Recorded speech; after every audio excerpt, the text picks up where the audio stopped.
여러분 안녕하세요.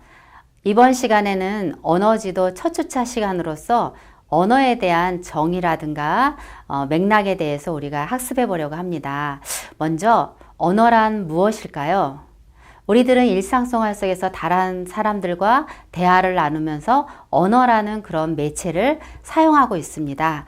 이처럼 우리가 언어라는 것은 인간의 의사소통을 위해서 음성, 즉 말이라든가 또 문자는 이제 글이겠죠. 이처럼 음성이나 문자를 통해서 나의 생각과 감정 등을 표현하는 그런 사회 공동의 인습적인 상징 체계다라고 이렇게 이야기해 볼 수가 있습니다. 즉 언어라는 것은 인간에게 의사소통에 아주 중요한 도구라고 우리가 할 수가 있습니다.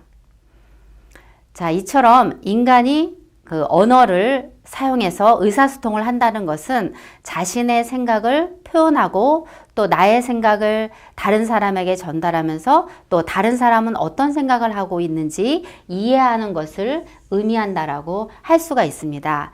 이러한 맥락에서 인간에게 언어라는 것은 바로 생각을 표현하는 그런 기호 체계다라고 우리가 살펴볼 수가 있어요. 여러분도 우리가 일상생활 속에서 그냥 지나쳐왔던 우리가 다른 사람과 의사소통했던 언어라는 맥락에 대해서 공감하시나요? 네. 자, 이처럼 그러면 인간과 언어는 어떤 관계인지 한번 보도록 하겠습니다. 자, 이처럼 언어에게서 인간은 또 언어는 인간만이 사용하는 그런 언어를 사용하는가? 그렇다면 또 우리 언어는 인간만이 사용한다라면 이것을 언어를 다른 동물에게도 가르칠 수 있는 것인지, 그렇다면 동물들은 이러한 언어를 어떻게 의사소통하는지 우리가 한번 생각해 볼 수가 있습니다.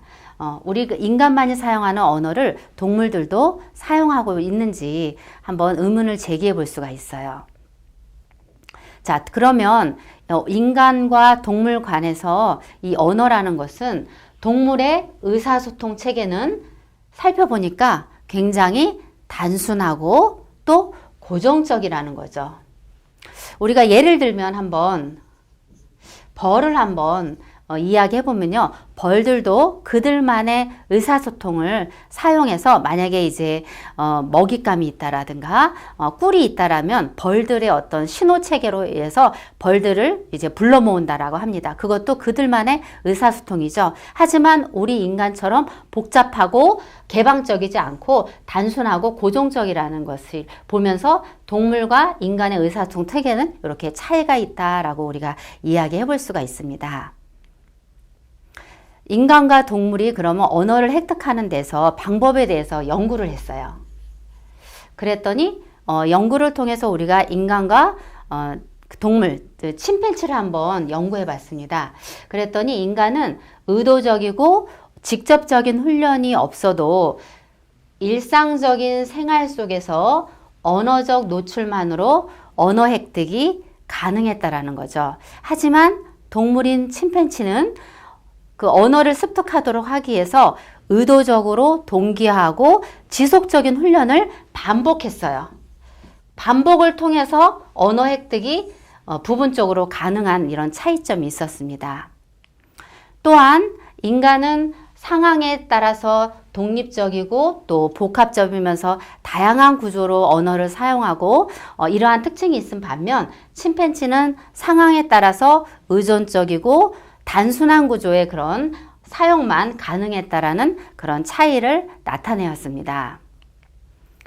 또한 인간은 언어 획득 시 나의 어떤 생각이라든가 그런 것들을 창안적으로 단어를 사용한다라든가 아니면 단어를 사용하는 데 있어서 우리가 언어에서 어떤 규칙성이 있거든요. 그런 것들을 습득했을 때 스스로 사용하는 규칙을 스스로 찾아서 적용시키는 형태. 예를 들면 여기에서는 과잉 일반화를 우리가 예를 살펴볼 수가 있습니다.